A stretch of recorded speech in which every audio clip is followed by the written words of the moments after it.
Hello and welcome to today's session at the United Nations Framework Convention on Climate Change, COP26, where we're going to be talking to you today in this side event about raising ambitions on climate action in the global dairy sector to achieve the Paris Agreement. I'm Donald Moore, I'm the Executive Director of the Global Dairy Platform, and it's my pleasure to speak to you in this opening session on behalf of our moderator, who we're still trying to connect to the meeting itself. Just to start today's session, some very light housekeeping. This is a virtual event and it can be followed on the UNFCCC YouTube channel as well as on the COP26 online platform. Please be reminded that it's necessary to be registered as an attendee as part of a delegation if you want to access the COP26 platform. Our speakers today will be joining you from all parts of the world. There are those of us who are going to be physically here in Glasgow, as well as people from all parts of the world, from Uruguay, from New York, and from the Netherlands. We also have a number of pre-recorded conversations that we will share with you today. We do have a fairly full agenda, if I just share that with you briefly. After our welcome and opening, we'll be hearing from the Minister of Livestock, Agriculture and Fisheries from the Republic of Uruguay. Then I'll give you an overview of the Pathways to Dairy Net Zero initiative itself, followed by a brief on the technical feasibility of the initiative from Hayden Montgomery of the Global Research Alliance on Agricultural Greenhouse Gases. We'll then hear about dairy sector support from CEOs of some major dairy companies around the world, followed by an address from Secretary Vilsack, the US Secretary of Agriculture, followed by the Minister of Agriculture and Livestock from Costa Rica. We'll then hear from Dr. Q Dong-yu, the Director General of the FAO, and after that, Minette Batters, the President of the National Farmers Union in the UK, who's speaking on behalf of the World Farmers Organization. We will have time for some question and answers before closing remarks. And with that, it is my pleasure to introduce you to our first speaker for the day, Mr. Fernando Matos, who is the Minister of Livestock, Agriculture and Fisheries for the Republic of Uruguay. Besides his ministerial position, Mr. Matos is President of the National Meat Institute, an agricultural producer in the departments of Cerro Largo and Turasarambo. He has vast experience directing and integrating various national and international organizations in support of small rural producers in various areas of the sector. We have a pre-recorded message from the Minister, which we intend to play. Part of his conversation is in Spanish, and you can follow that on the translation channel.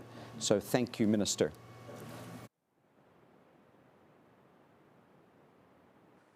How are you? It's a pleasure for me as the Minister of Agriculture of Uruguay to address this message to the Global Dairy Platform. Uruguay está comprometido, al igual que vuestra organización, a reducir las emisiones de gases de efecto invernadero. Tenemos expectativas de que esta reunión de COP26 en Glasgow arroje los resultados que apunten a que los países asuman sus compromisos respecto a la reducción de las emisiones globales. El Uruguay es un país agropecuario, un país productor de alimentos, y está comprometido junto con las organizaciones y los países que integran el ámbito internacional de protección del medio ambiente en hacer sus máximos esfuerzos en el sentido de preservar todo aquello que tienda a mejorar las condiciones de vida en el planeta y que mitigue los efectos del cambio climático. Nuestra producción agropecuaria es sustentable y apunta a la neutralidad de sus emisiones. Tenemos una producción que no avanza su frontera respecto al monte nativo. Tenemos un área importante del territorio bajo sistemas forestales y nuestras pasturas naturales generan un círculo virtuoso de producción que a través de los siglos y de las generaciones ha asegurado en un sistema circular que sin perjuicio de las emisiones que genera el sector agropecuario, también existe la captura de carbono a través de los sistemas pastoriles y forestales que el Uruguay protege.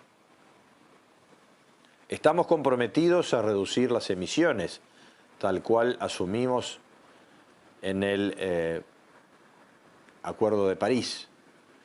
Y de la misma manera, en esta COP26 de Glasgow, ya hemos suscrito 2 compromisos adicionales de preservar las áreas forestales junto con otros más de 100 países que así se comprometen a la protección del suelo, de la biodiversidad y de los montes nativos o bosques nativos.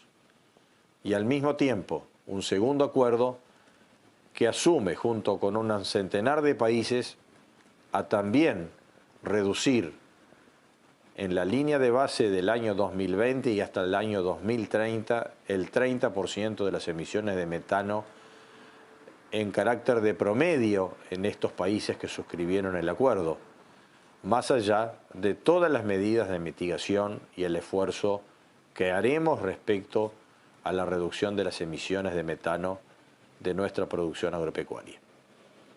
Más allá de la producción, los países desarrollados han asumido un compromiso especial, no solo en la reducción de las emisiones de sus sistemas de prospección de petróleo y de gas, que son las mayores fuentes de fuga y generadores de metano en la atmósfera. Y al mismo tiempo, la generación de todas las medidas correctivas para que no se le siga agregando carbono en la atmósfera, que es el gran causante de los efectos invernaderos que venimos sufriendo y que provocan el mayor efecto de cambio climático.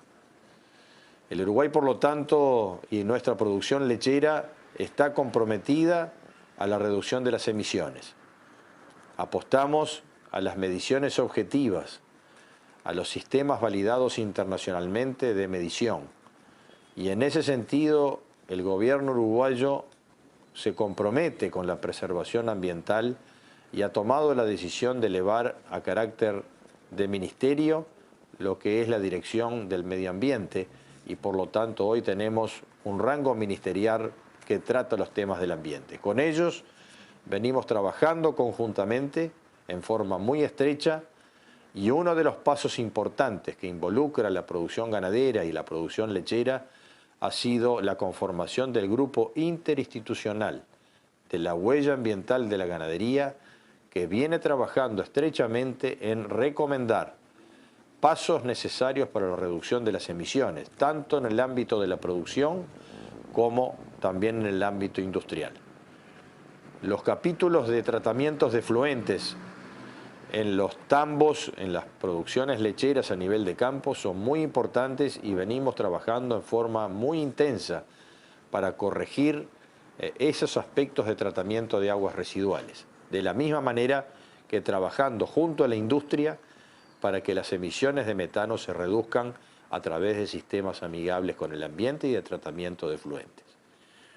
Ha sido un gusto compartir esta instancia con ustedes, deseándoles y comprometiéndonos al máximo esfuerzo para alcanzar las metas propuestas por esta plataforma vinculada a la producción de leche.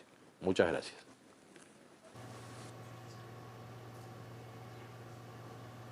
Thank you, Minister Montos. I hope you all can hear me. I am Vicky Tam, partner and head of the Global Social Impact Practice at Bain & Company. I will be moderating today's session on behalf of the event's organizers, the Republic of Uruguay and the Global Dairy Platform. And I apologize for joining late as I literally just right before the meeting had some internet problems. Our next speaker is Donald Moore, the Executive Director of the Global Dairy Platform based in Chicago, USA. Donald, in addition to serving as his role at Global Dairy Platform, he is chair of the Dairy Sustainability Framework and is a member of the UN Global Agenda for Sustainable Livestock's Guiding Group. He's past chair of the International Agri-Food Network and Private Sector Mechanism to the UN Committee on World Food Security. Donald is live with us from COP26 in Glasgow, where he will tell us more about the new Pathways to Dairy Net Zero Climate Initiative. Donald, the floor is yours. Thank you very much, Vicky, and it's lovely to see you able to join us on the slide. So appreciate your time with us today. I thought before I would start talking about the Pathways to Dairy Net Zero initiative itself, I wanted to share with you a few thoughts about sustainability. And sustainability is not a standalone issue. It's not an issue of one matter such as greenhouse gas emissions. Sustainability is a complex Rubik's Cube that we need to solve. It's a combination of issues to do with environment, economical outcomes, and social outcomes. And I thought I would just give you some context for the dairy sector itself. Dairy is the world's largest agricultural commodity by value and third largest by volume. There are some 133 million dairy farms in the world today. 37 million of those are led by women. Dairy is an industry that has an incredibly diverse set of actors in it. Those of us who live in countries such as the United Kingdom tend to think of dairy as a relatively large-scale operation. The reality is, though, that less than half of 1% of all of those dairy farms in the world have more than 100 cows. In fact, dairy has this incredibly long tail of smallholder producers all over the world, with the average dairy farm having just 3 cows. There are around 600 million people living on dairy farms around the world, with a further 400 million people whose livelihoods depend upon the dairy sector upstream and downstream from the farm itself. Dairy actually provides some 240 million jobs around the world. 80 million of those are employing women. So it is a very large and diverse industry, but dairy farmers also take care of around 20% of the world's agricultural land. So it is an industry that has incredible reach and power within it. And that's why, as a global dairy industry, we're committed to this initiative, Pathways to Dairy Net Zero. Behind this initiative are 6 global organizations: ourselves, Global Dairy Platform, our sister organization, the International Dairy Federation, the Dairy Sustainability Framework, ILRI, the International Livestock Research Institute, the SAI Platform, and the International Farm Comparison Network. And we are supported very ably by a knowledge partner, the Global Research Alliance on Agricultural Greenhouse Gases, and we'll hear shortly from Hayden Montgomery about the work that's going on within GRA. And I would be remiss if I didn't also recognize the extreme support we've received from the United Nations Food and Agricultural Organization, and we thank them for that support. In terms of the objectives for this initiative, the objectives are really to enhance or introduce climate action in the global dairy sector. We often talk about this as raising the ambition for the entire global dairy world to tackle the issues of climate change. But as I mentioned before, we need to recognize that we can't address climate action on its own and put at risk food and nutritional security, livelihoods and economic growth, animal health and welfare, or indeed trade off one environmental impact such as greenhouse gases against another one and create issues of biodiversity or impacts on water, etc. The other thing we recognize is that there is no one system for dairy in the world. Dairy is a very diverse system, as I mentioned before, and we need to think about developing a series of pathways that represent the different farming systems around the world, and Hayden will talk to us about that more when he comes on. And to support dairy sectors around the world, we need to introduce tools and methods that help people to make that transformation. We announced this particular initiative, the Pathways to Dairy Net Zero, in July during the United Nations Food Systems Summit, pre-summit in Rome. In September, the day before the Food Systems Summit itself in New York, we launched the event. And when we launched the event, there were some 40 organizations who had already signed up with their support to the initiative. Those 40 organizations represented over 30% of the world's milk production already. I'm delighted to tell you that prior to today, we're now at some 100 organizations who are already signed up to support it. And I am totally delighted to share with you that one of our speakers today, Secretary Vilsack from the US Department of Agriculture, signed on yesterday as one of the supporters of the organization as well. So we're delighted to have US Department of Ag as well as the United States Agency for International Development, USAID. But it's important that I point out that the supporters for this initiative are not just large-scale organizations. We have many smaller dairy industry players from countries such as Nepal, Kenya, Tanzania, South Africa, and Mexico who are already supporting our initiative as well. And with that, I will hand back to Vicky as our moderator for our next speaker. Thank you, Vicky. Great, thank you, Donald.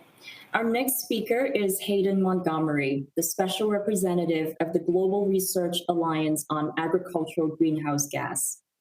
From 2013 to 2016, Hayden was the ambassador of New Zealand in Argentina, Paraguay, and Uruguay.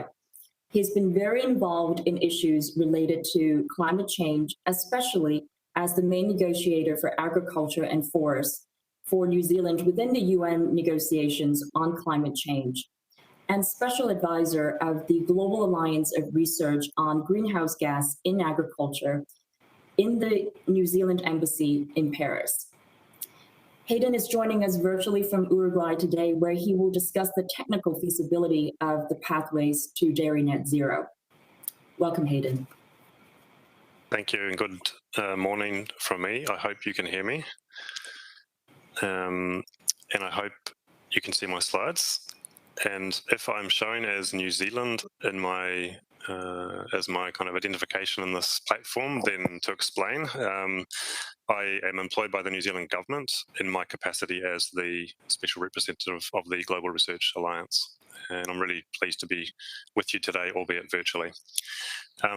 If you can see the slides, which I can't, so I apologize for the technical challenges we're having. Yes, next slide, please.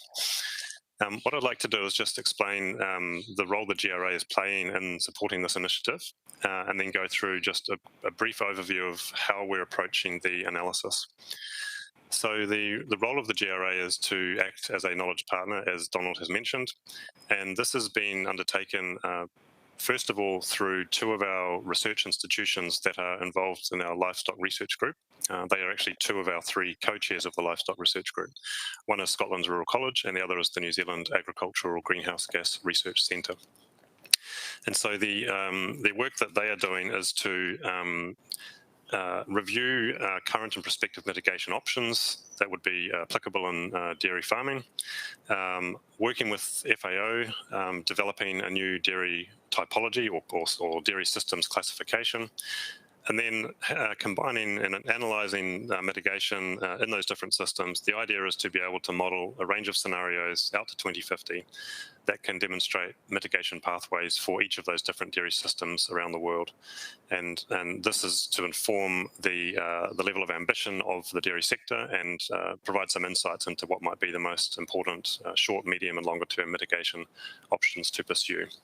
And of course, this is building on considerable work that's been undertaken by GRA, by FAO, by many of the partners.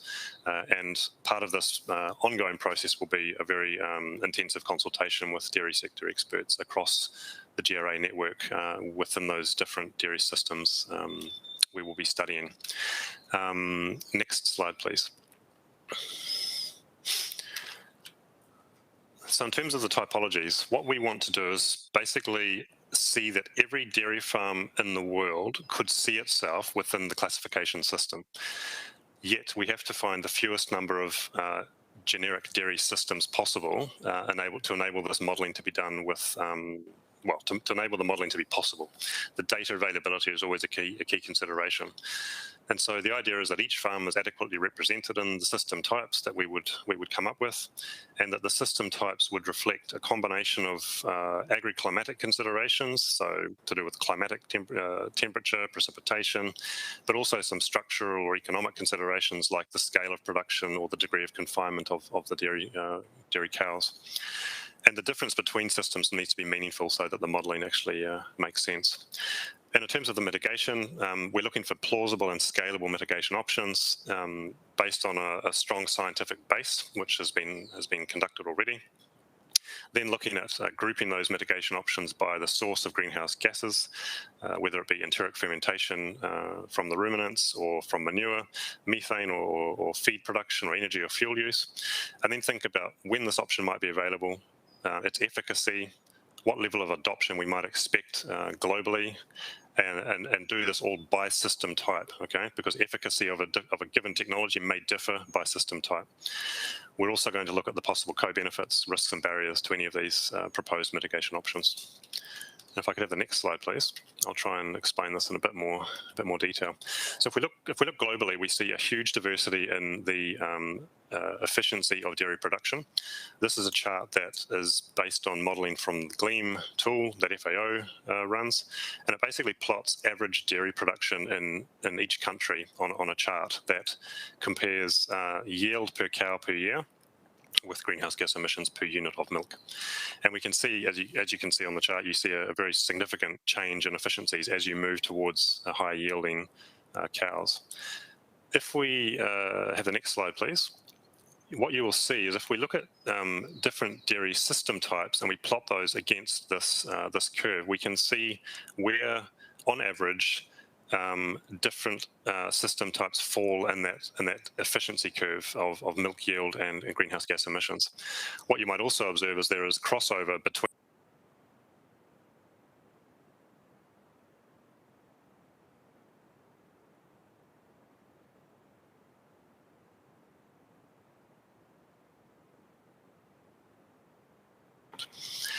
If we then have the next slide, what we'll see is that if we calculate the emissions footprints associated with different system types, we can see a transition as you move from the left to the right of the screen. You see enteric fermentation dominates the composition of greenhouse gas emissions from milk production in pastoral agripastoral systems or smallholder dual purpose systems. In fact, enteric fermentation is a dominant source in most dairy systems. But what you see is gradually that proportion of emissions coming from enteric fermentation is reducing as you move towards larger scale, higher yielding dairy production systems, more confinement.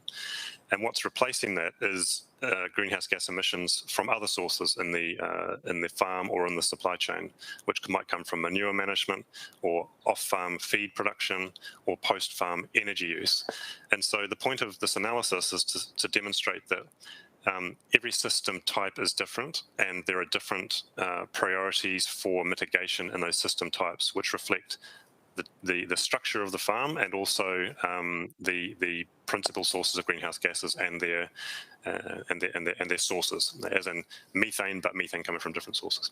If we have the next slide, what we can see is just a very initial kind of analysis, more illustrative than anything, to show you that in each different system type, what it will mean is we can consider different mitigation options as being a priority. So to take three examples very quickly, the pastoral and agripastoral systems, one might consider that the priority would be enteric fermentation, and one should focus on improving feed quality, animal health, herd structure to have the maximum effect. Those interventions will also yield benefit to farmers because they will improve animal health, yield, profitability, food security. Improved grazing is also there because it may be a way to manage pastoral lands better and maybe reduce the need for additional feed to be brought into those systems. If we look at pasture-fed systems, you have a different set of options. In the case of enteric fermentation, you'll have breeding maybe become more available because you have more formal or more organized artificial insemination or other ways of mating dairy cows. You have the improved feed quality, because we know that in grazing systems there is huge scope to improve management of pastures, and you also have other technologies like urease or nitrification inhibitors that might become more relevant. And then on high input, high output systems, as you can see, you start to bring in other options such as renewable energy, because you have a greater proportion of emissions coming from energy within that overall footprint. You have more manure and manure emissions, so you might bring into play manure biodigesters. So the point of this is really to show that, there's going to be quite a detailed analysis going on here to really explore the relevant mitigation options by system. If I could have the next slide, please. So just to kind of conclude and talk about the next steps. As I said, there's going to be an expert consultation, which will get into a lot of detail by system type. The system types I've shown today are not the final ones. They're just, I guess, an illustrative list that might be the core system types, but there might be scope to add a few more. We need to look at the corresponding mitigation options, including adding a few more that go beyond the farm gate into the value chain, which would include transport, processing energy, potentially post-harvest losses. And the idea is to come up with a realistic assessment of mitigation potential by dairy system by 2050. What really matters with this, though, is we can know what the climate effect of all of those greenhouse gases emitted between now and 2050 are. So we need to aggregate emissions by gas from all systems, and we will run these through climate models to know what the effect on temperature is of those greenhouse gases. As we know, methane has a very different behavior in the atmosphere to carbon dioxide, for example. And in doing this analysis, this will give us insights into mitigation options in the short term. It will also identify what priorities would be for research to unlock further mitigation. So that's the last slide I have to speak to today. I just want to draw your attention to the words on the right. I won't read them, but it makes the same point that Donald made earlier, that it's more than just greenhouse gases. We know this, but we need to be reductionist to some degree to enable this sort of analysis to be done. So thank you very much for your attention, and we're really pleased to be a part of this. Back to you. Thank you, Hayden. Our next speaker is Hein Schumacher, the CEO of Royal Friesland Campina and chair of the Global Dairy Platform. Hein has been CEO of Royal Friesland Campina since 2018, and prior to his current role, he has held various international positions at CPG companies, including Unilever, Royal Ahold, and Kraft Heinz. Hein is joining us today virtually from Netherlands, where he will share some initial remarks before introducing a video with comments and commitments from dairy sector CEOs from around the world. Welcome, Hein. Hi, good morning, everyone, and thank you, Vicky. I'm very pleased to be here today to represent actually my peers in global dairy to discuss how we are working together to accelerate climate change action. And this is a global challenge. It's one that requires a commitment from the entire global dairy sector. And I believe, though, that based on all the discussions and progress that we've been making over the last couple of years, really, we are ready for that challenge. We are ready for this opportunity, in fact, to lead. For those who not may be aware, but I think Donald has already shared quite a few relevant statistics about dairy, but let me just add just a few. Dairy supports economic growth and obviously builds strong, resilient, enduring economies, actually, and can transform the lives of so many. In fact, 1 billion people around the world rely on the dairy sector somehow, some way. 600 million people directly living on dairy farms, and 400 million rely on the full-time jobs in support of the dairy industry, so really substantial. There are approximately 360 million dairy cows and buffaloes in the world, but as Donald and as Hayden just mentioned, the average herd size globally is approximately 3 cows. And with, through that livestock and of course through all the technologies, we provide affordable nutrition for the world's population, for 6 billion people, in fact. And in that sense, dairy provides 10% of the world's protein. But we also know that we have work to do when it comes to combating climate change. Dairy is responsible for 2.5% of the world's greenhouse gases, with about 80% of these emissions coming from the emerging world, smallholder farms. And that is part of the motivation of Pathways to Dairy Net Zero. It brings together dairy farms of every size and type, as well as organizations throughout the dairy supply chain, and create pathways to transform commitments into positive, practical practical actions to reduce dairy emissions over the next 30 years or so. And I'm very energized that global industry leaders like Friesland Campina, but in strong cooperation with governments and, of course, peer companies, are in fact now taking that lead. And that's exactly what I think what an industry should do, and I believe in dairy we are. But just don't take my word for that, because a number of other global dairy leaders are eager to share with you more about what their organizations are actually already doing to minimize impacts and why we are supporting this new climate effort. And they recorded their messages in a short video that we would like to play for you now. Thank you very much for your attention, and after that, Vicky, over to you.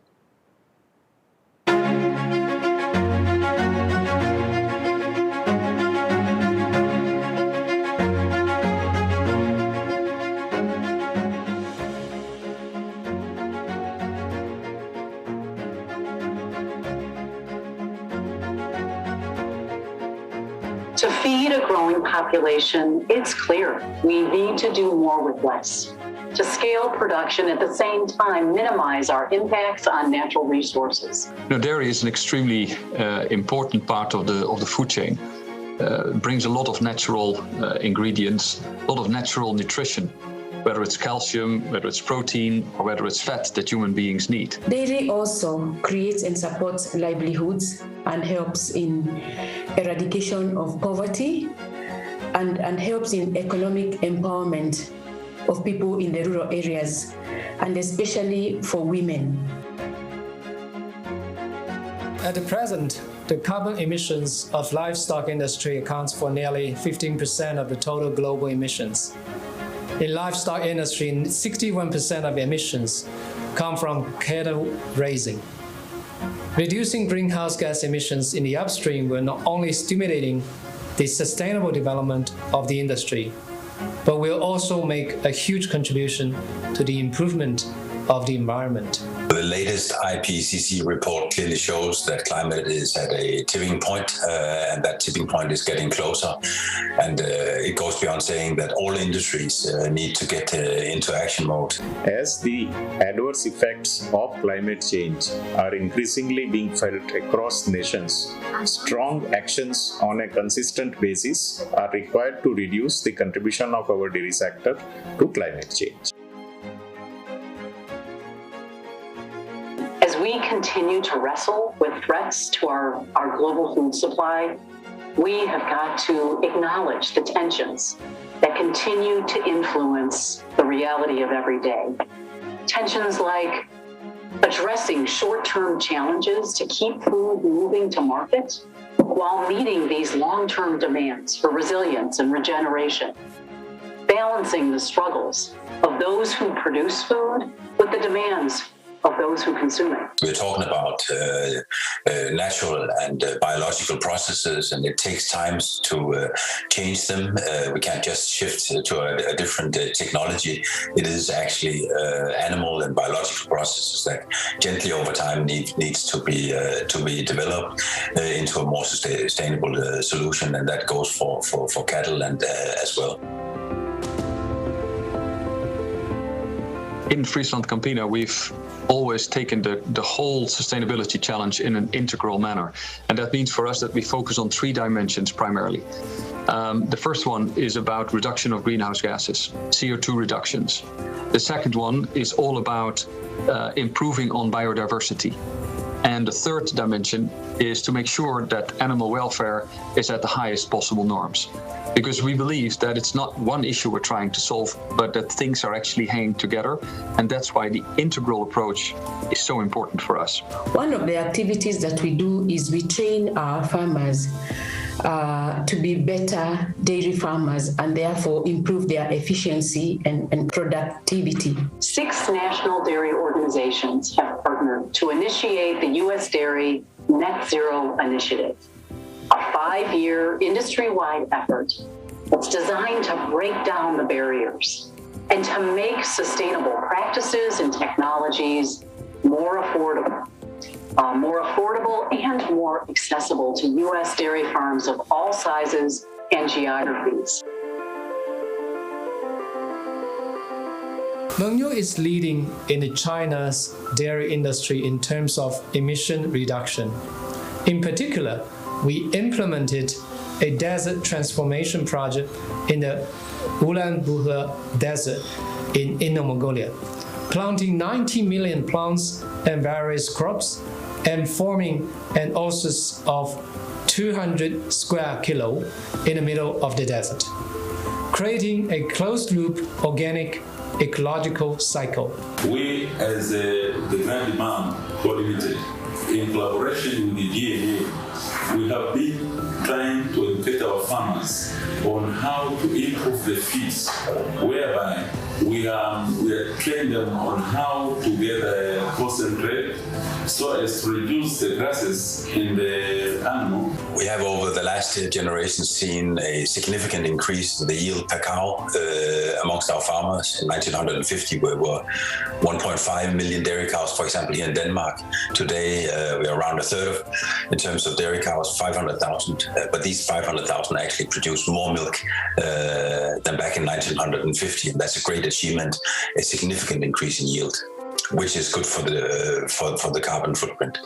To make dairy net zero, we should really implement all the latest technologies we have already available.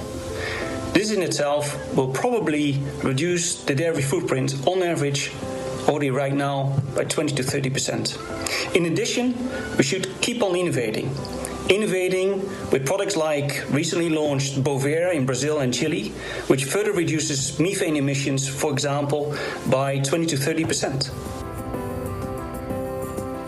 Some regions have embarked on the Dairy Net Zero initiative. Sharing of experiences gained in these projects and collaboration among scientists from across the globe is essential to ensure the success. No one can do it alone. The dairy sector has to come together, share knowledge and share the solutions to the benefit of the entire sector.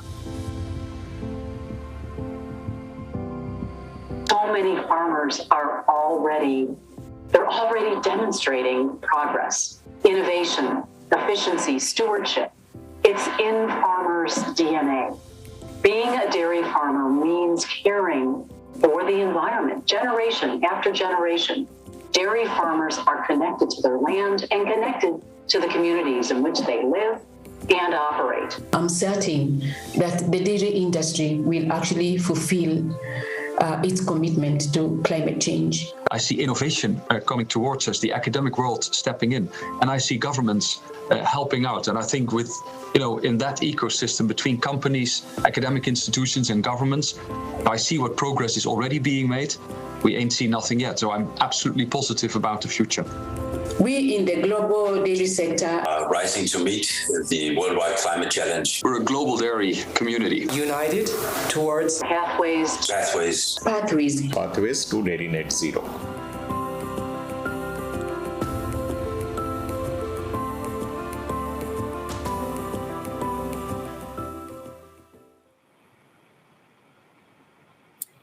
Thank you, Hein, and thank you to you and other dairy leaders for stepping up to meet the climate challenge that we are facing today.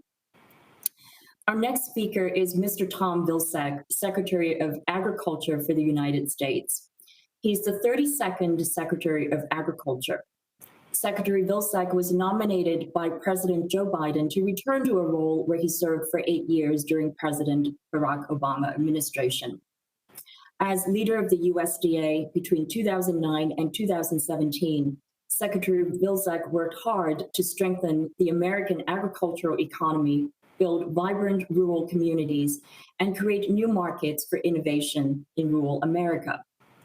Prior to his appointment as Secretary of Agriculture, he served 2 terms as the governor of Iowa, served in the Iowa State Senate, and mayor of Mount Pleasant, Iowa. Secretary Vilsack is joining us live from Glasgow at COP26. Welcome, Secretary Vilsack. Well, thank you very, very much. It's certainly my pleasure to voice the United States Department of Agriculture's strong support for Pathways to Dairy Net Zero initiative. And just last week, as Donald indicated, USDA and U.S. Agency for International Development signed on as supporters of this initiative. I think we all realize that there is no one-size-fits-all approach to climate crisis and the challenges that we face in agriculture. Achieving net zero emissions in dairy will require inclusive and accessible innovation, technology, and approaches tailored to specific locations and contexts. Pathways to Dairy Net Zero is partnering, as we know, with organizations, companies, countries, and producers around the world on distinct paths to achieve net zero emissions in the dairy sector. Regardless of the operation size or production output, this initiative is finding a way forward to making net zero emissions by 2050 a reality. Now, I believe strongly that sustainably managed livestock systems must play a critical role in global food and nutrition security. But to successfully feed a growing world population, it is also clear we need to scale up sustainable production that minimizes environmental impacts. Improving dairy management remains a critical element in reducing greenhouse gas emissions. Enteric fermentation emissions per gallon of milk produced decreased by 7% between 2007 and 2017 due to improvements in herd management resulting from better animal diets and improved genetics. The rate of improvement must continue, and I'm confident that it will. Dairy farmers have also made significant improvements in manure management. Manure digester installations, for example, in the United States increased by 30% between 2018 and 2021. Newer digesters are larger and mitigating more greenhouse gas emissions. Digesters installed in 2021 mitigated almost 3.5 times more emissions than digesters installed in 2010. Continued investment is needed, and financing methods must be introduced to allow the expansion of this opportunity to be made available to small dairy operations capable of aggregating combined use of digesters. Getting to net zero will require a commitment to and investment in transformative new production and processing practices and methods as well, informed, of course, by sound science and centered on the needs of farmers of all sizes. That's why today I want to take this opportunity to encourage all of you to join a broad and growing coalition of government and non-government participants who have joined in the Agriculture Innovation Mission for Climate, AIM4C, that was launched Tuesday here at COP26 by the United States and the United Arab Emirates. It's designed to accelerate the adoption of new technologies to adjust to the mitigation and adaptation requirements of climate. At USDA, we're taking a multi-pronged approach that invests in research, outreach and education, conservation incentives, and support for the development of new markets based on environmental benefits generated by the agricultural sector. At USDA, we're excited about the potential of the recently announced Climate Smart Agriculture and Forestry Partnership initiative to help finance these climate smart practices. And President Biden's recent announcement of the Build Back Better framework affirms the commitment of the United States to combat the climate crisis with what will be the largest effort in American history. It will be focused on climate smart agriculture and forestry practices, carbon sequestration, emission reduction, and ultimately the net zero future we seek. Through significant investments in innovation, science, and technology, farmers and ranchers will have new tools in the fight on climate. At their peak, the increased investments in the U.S.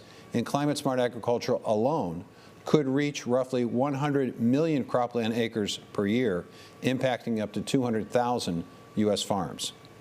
Now, the private sector is also contributing as well with the U.S. dairy industry, as you just heard, embracing a 2050 net zero initiative, which is designed to help dairy farms of all geographies and sizes continue to implement new technologies and to adopt economically viable practices in feed production, animal care, energy efficiency, and manure management.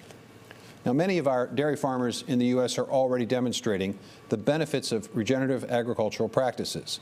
These include improving soil health to enhance carbon retention and reduce nutrient leaching, planting cover crops to help fix nitrogen and establish biomass, reusing and recycling water and wastewater, and converting livestock waste to energy through methane digestion. Promising new tools to reduce methane emissions from enteric fermentation will soon enter the market as well. USDA will continue to support efforts to reduce methane emissions. Beyond investing in just cutting-edge science and research and practices, we're also building a rural infrastructure for renewable energy generation on farms, which will help rural utilities transition to a decarbonized future. The government and the private sector must continue to support this critical research and development as we scale up all of these innovations. Investments in climate-smart agriculture and food system innovation can enhance existing approaches and deliver new ways to sustainably increase agricultural productivity, improve livelihoods, and adapt and build resilience to climate change. In closing, I simply want to congratulate the global dairy community for taking on the climate challenge by embracing innovation and science and forming this impressive coalition to reach net zero. We look forward to working cooperatively with our partners around the world to achieve this ambitious goal. Thank you very much. Thank you, Secretary Vilsack. Our next speaker is Mr. Renato Alvarado Rivera, Minister of Agriculture and Livestock for the Republic of Costa Rica. Minister Rivera is a farmer by vocation and has significant experience as a representative of Costa Rican agriculture.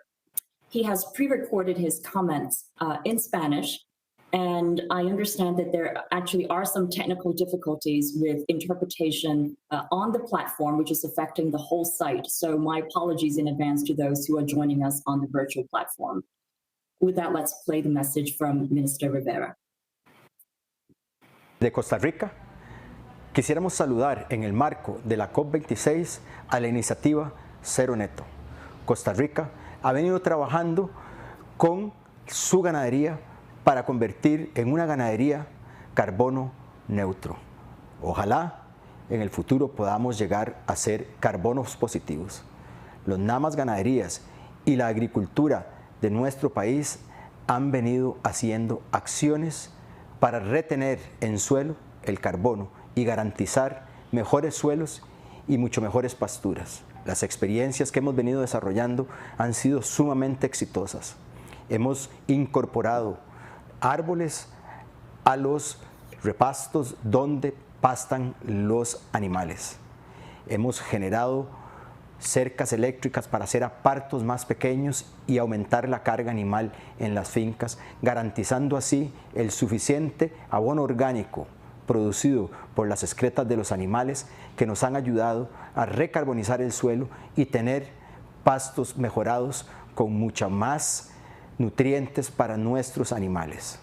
Tenemos claro que debemos migrar hacia una lechería y a una ganadería con menos uso de concentrados a base de maíz y soya y trasladarnos más hacia una ganadería fomentando las pasturas mejoradas y los bancos forrajeros para garantizar así una alimentación sana a nuestros animales y un confort en las fincas. Estas iniciativas han sido financiadas por organismos internacionales y hemos hecho cooperación internacional para llevar a nuestros agricultores todas estas prácticas de sostenimiento de la ganadería de una manera mucho más eficiente, mucho más eficaz, pero también mucho más resiliente y más cercana a la protección de nuestros suelos y evitar los gases de efecto invernadero. Sí que saludo desde Costa Rica con una muy buena intención esta iniciativa para garantizar que podamos seguir avanzando y teniendo nuestras ganaderías y nuestras vacas lecheras produciendo nutrientes y proteína animal para alimentar a la humanidad que continúa creciendo. Thank you, Minister Rivera. Our next speaker is Dr. Chu Dong-yu, the Director General of the UN Food and Agriculture Organization. Dr. Chu took office on August 1st, 2019. Dr. Chu has spent his life working on how to make sure the world is fed. Before coming to the FAO, Dr. Chu was the Vice Minister in China of Agriculture and Rural Affairs. where one of his achievements was to promote inclusive and innovative development and make sure that information and communication technologies were made available in rural areas so that over 400 million farmers could use their smartphone as a new farming tool. We have a pre-recorded message from Dr. Chiu. Let's play that now. Excellencies, ladies and gentlemen, dairy systems globally make an important contribution to the food security, nutritious food, and to the livelihood of the hundreds of millions of people worldwide. Milk and dairy products have created huge economic value and employment in agro-value chain. But dairy systems also produce considerable amounts of the greenhouse gases. Agro-food systems, which account for about 30% of all anthropogenic emissions, can play a significant role in reducing greenhouse gas emissions. We have to speed up the transformation of our agro-food systems to more efficient, more inclusive, more resilient, and more sustainable, and will contribute to slowing down global warming and other impacts of the climate crisis. A growing number of the countries have already included agro-food systems in their national determined contributions. Dairy systems and big animal production offer a larger potential for reducing emissions, and it can also produce a positive offset by the capturing carbon in soils and vegetation, and by circular economy. The multiple stakeholders, multiple partners, pathways to dairy net zero initiative can make a real difference on the ground, and for the increased effort by other agro-food sectors. The Food and Agriculture Organization of the United Nations is committed to being part of this strong technical and research partnership built on a firm scientific basis to assist the country's efforts to address the climate crisis. To this end, FAO provides support through the following integrated approach. Analysis, we support the countries with data and models. Metrics, FAO hosts the multi-stakeholder platforms and collaborates with the key UN organizations and other relevant partners, including UNFCCC and IPCC. Resilience, FAO supports countries with risk analysis and mitigation. Global warming or emission targets, FAO provides technical scientific analysis for policy and decision-making. Policies, strategies, and measures, FAO provides cross-country policy analysis and exchange, and is already supported countries to develop strong national determined contribution, commitments, and access to the financial technology and capacity. FAO can leverage access to the financial, such as the Green Climate Fund and other international financial institutions, as well as facilitate innovation and technology. FAO's holistic approaches across agro-food systems is aimed at achieving better production, a better nutrition, a better environment, a better life for all, leaving no one behind. Thank you. Thank you, Dr. Chiu, and thank you for FAO's support for and participation in Pathways to Dairy Net Zero. Our next speaker is Minette Batters, President of the National Farmers Union in the UK, and she is speaking here on behalf of the World Farmers Organization. Minette has been leading NFU since 2018, where she became the first female president of in the union's 110-year history. She runs a tenanted farm in Wiltshire and co-founded campaign initiatives such as Ladies in Beef and the Great British Beef Week. WFO is an international association that brings together national farmers organizations and agricultural cooperatives from around the world to make sure that their voice is heard in international debates around agriculture, food systems, sustainability, climate change, and innovation. Minette is joining us live from COP26 in Glasgow. Minette, welcome. Vicky, thanks so much for that introduction. And can I say what a huge privilege it is to be speaking to you live here today from Glasgow, and in particular to be on a panel here with Secretary Vilsack, who is, I think, renowned for being quite legendary in the United Kingdom for his ambition for the agricultural sector, which is clearly shown by coming all the way here to be part of this event and indeed others.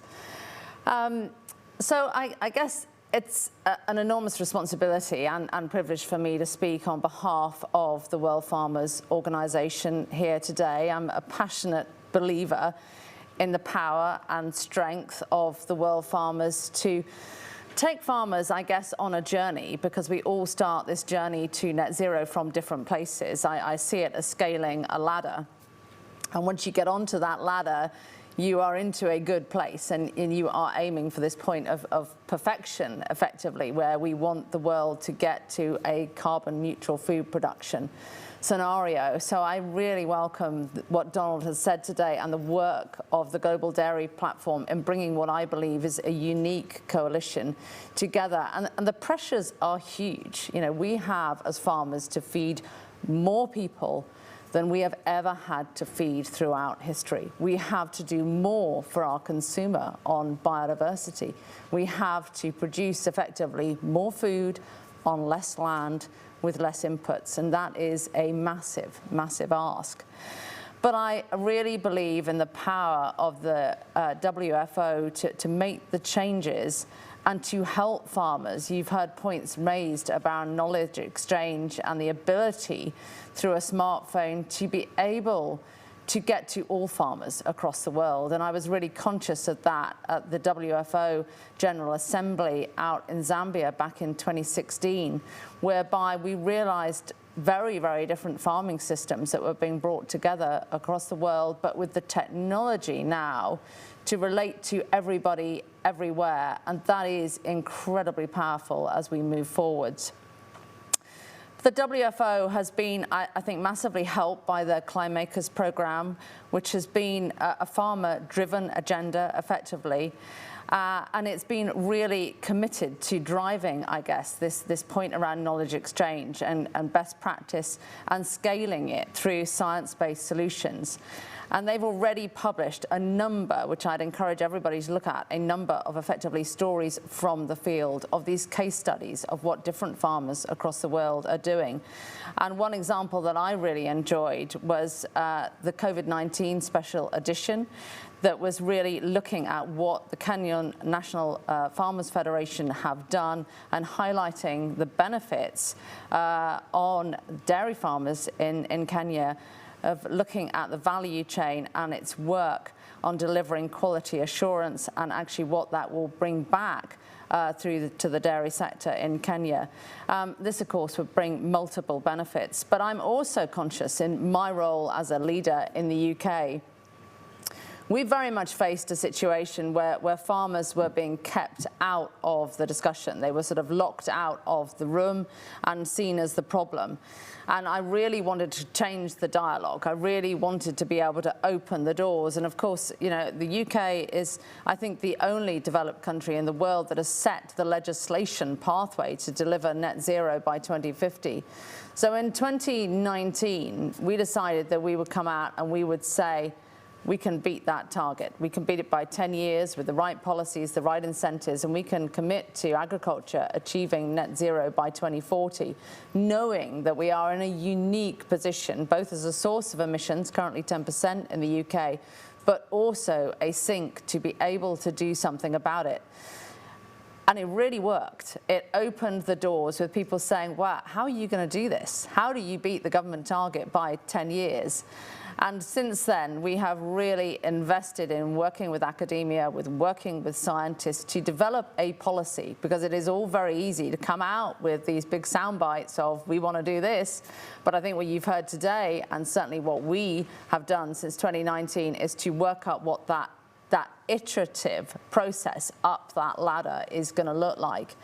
And we really came up with three themes, effectively. The first one, and probably 25% of that journey, is without doubt looking at climate-smart farming practices.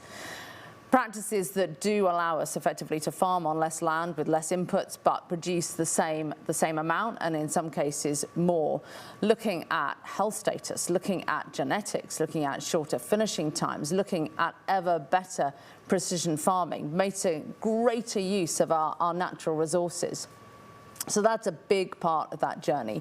The second part is effectively the nature-based solutions. So more trees, more hedges, locking down ever more carbon in our grasslands. And the third point is really looking at the bioeconomy and renewable energy. And all of those things, when you bring them all together, they are, for us, part of the journey. And I think with everything I've heard here today, you know, that is being very much globally recognized as the journey to carbon neutral food production. And it may well have escaped everybody's notice, but I was delighted that on the 1st of November, the UK dairy sector came together to launch its pathway to net zero by 2050. And I think what that partnership made clear, and what you've heard today about this amazing coalition, is this is about partnerships. It is about the public and private sector coming together. It is about everybody in that chain playing their part, because there is, or can be, no weakness in that chain. Everybody has a role to play.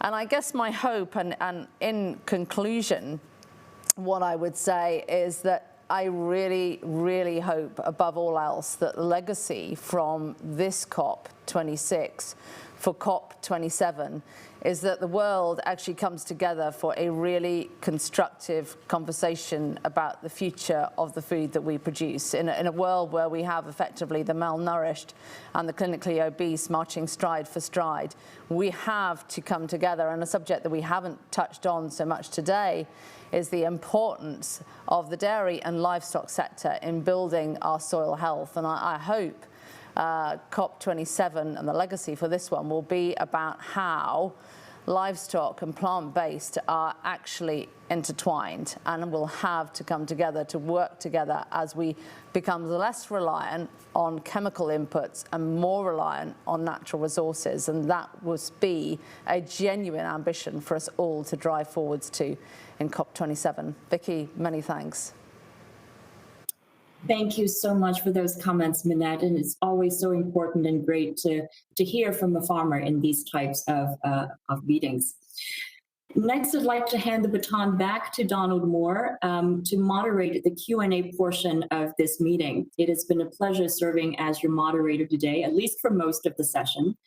Donald, back to you. And a special thank you, Vicky. Really appreciate you getting up early in the morning in New York to be part of our session today, so thank you for that.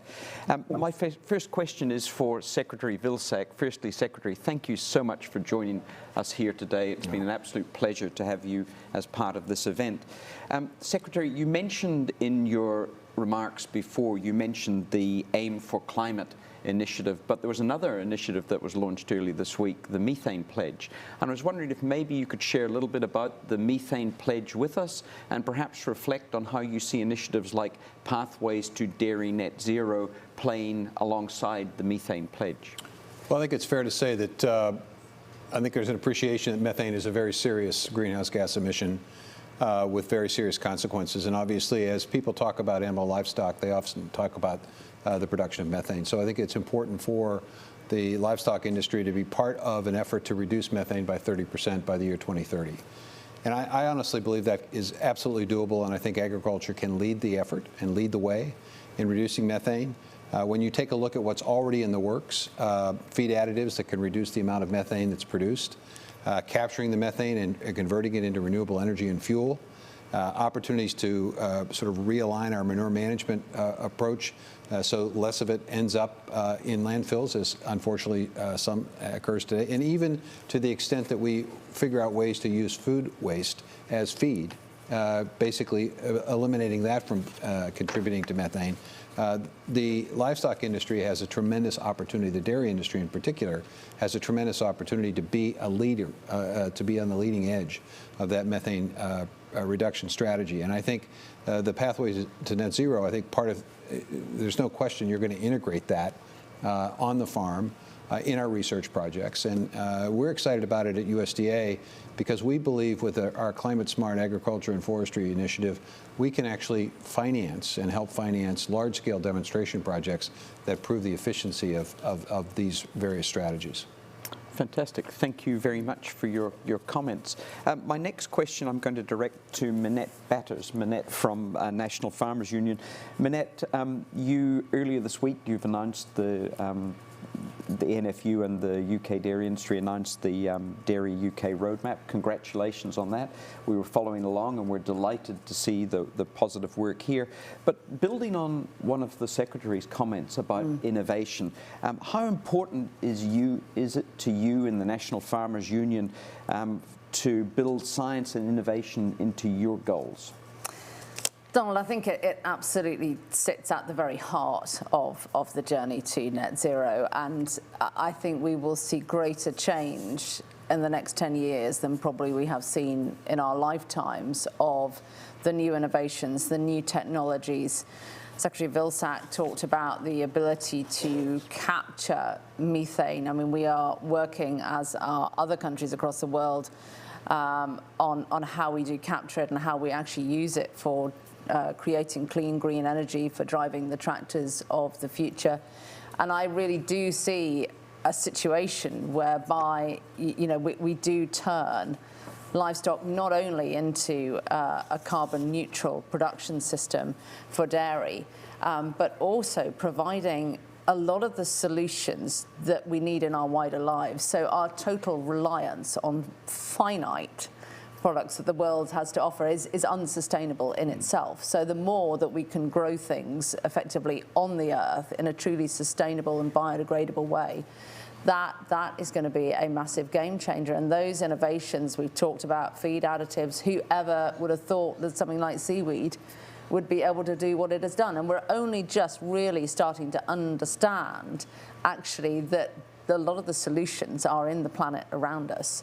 And I think the more we go forwards with those innovations, that is really going to change how we do it. So the science agenda, the science community, making sure that those decisions across the world as we move forwards, that they are science and evidence led, will be absolutely essential. The moment we dare I say it, politicize anything or emotion starts to drive changes, and this to me is the exciting journey to net zero, because it is about doing the right thing.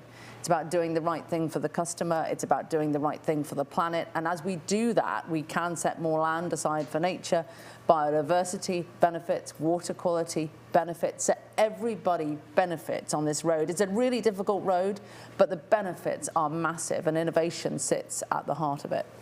You've touched on a couple of really interesting points that I'd like to build on, and the first I'm going to flick across to Hayden, and then I'm going to come to Hein. The one that I want to talk to Hayden about is to do with science and technology, and then with Hein, this whole concept of non-politicizing, how do we make things work together, would be the question I asked there. But Hayden, for you, you represent the Global Research Alliance on Agricultural Greenhouse Gases, and you're really at the core and at the forefront in many areas of advancing scientific knowledge. So can you spend a little more time just telling us a bit about the scope and the work of the GRA in this area about scientific knowledge relating to agriculture and in particular to greenhouse gas emissions, please?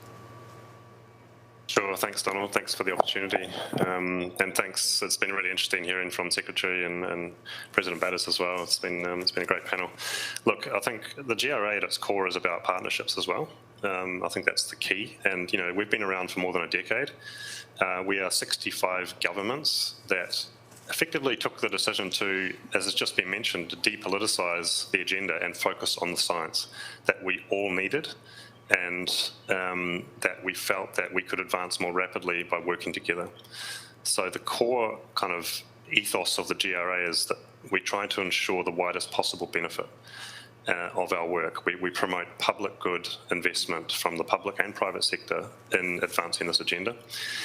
We work across all agricultural production, so we're talking about dairy today, but we work on livestock, crops, rice, soils, and we integrate the world's best scientists in this area, and we build the capabilities of the up-and-coming future science leaders. We have a very strong focus on ensuring that we're bringing that next generation through some of our programs that are sponsored by our members and our partners. And I really want to emphasize the importance of those partners we have as well. We can't do it without working with the likes of the global dairy sector, or the FAO, or the CGIAR, or the Fontagros and the FARAs of this world out there in the different regions that are, in their own way, with their own mandates, bringing together scientists and researchers and creating that stronger interface between science and policy and society, which is really important. That's kind of at the core of what we do. And as I said earlier, we're really delighted to see this initiative being launched, and we think it offers a lot of opportunity to strengthen the GRA as well. And maybe if I could just briefly also touch on the other initiatives that have been mentioned, the Global Methane Pledge, the Agriculture Innovation Mission for Climate. With respect to the latter, the GRA is a knowledge partner of the AIM for C. We welcome it wholeheartedly as a GRA community. Obviously, governments will speak for themselves, but we hope that and other initiatives at this COP will leave us a very strong legacy of increased investment in agricultural research to support us all in our ambition. Thank you.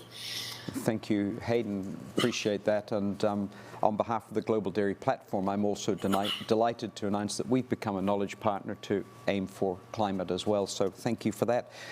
Hein, the question for you, though, and as I've spent the last few days in COP, one of the things that people have continually come up to me and talked about is, how did you bring the private sector together? And during the video that you showed earlier, we saw different CEOs from all sorts of different dairy businesses around the world talking about their commitment to this. A collaborative, an initiative of this sort of collaborative nature and this undertaking across the private sector is quite unique.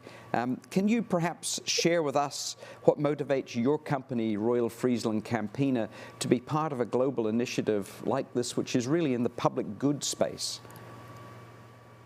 Thanks, Donovan, and also thanks to the other members of the panel, which indeed was very interesting. And I think I'm building particularly on what Minette said. I think in the dairy industry, typically, I think we do collaborate very strong. The dairy industry, the Global Dairy Platform, but also our national dairy platforms, like what's happening in the UK now. I'm very excited, by the way, by the initiative that's taken there. But we decided many years ago that the sustainability framework was a pre-competitive activity in the first place. I think that's very important recognition. I think we've also learned to work together over the last decade. The Global Dairy Platform, IDF, has been around for a long time. And you would say, well, why is that the case? Well, maybe it's a bit guessing, but I think dairy is somewhat unique in that many dairy businesses are cooperative, actually, in nature, and used, therefore, to banding together. And therefore, also knowing that none of us really have all the answers, but that only together we can address those challenges.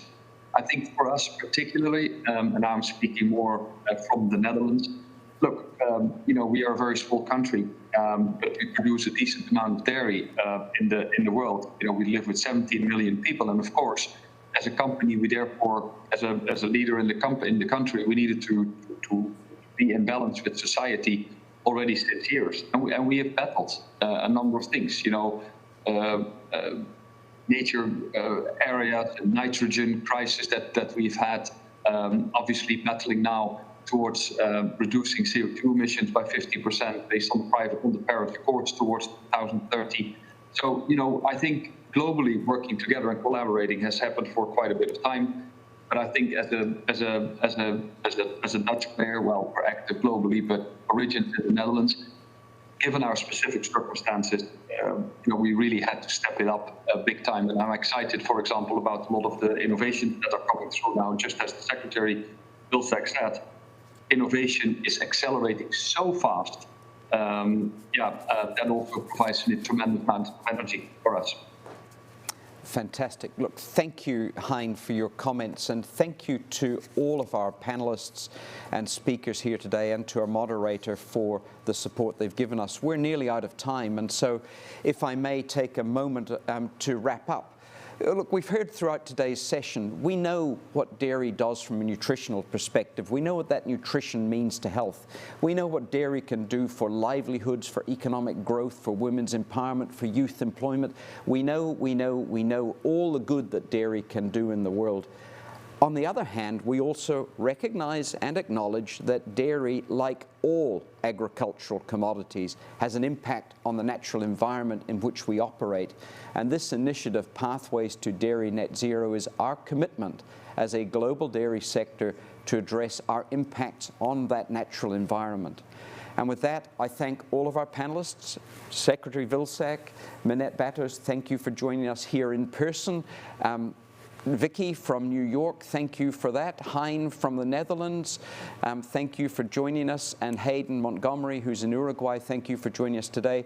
And my thanks to the team, a very large team standing behind the cameras today. You've done a terrific job in helping us bring this side event forward. Thank you for that, and thank you to all of our viewers. Appreciate you joining us, and have the best of time in the rest of the COP meeting. Thank you.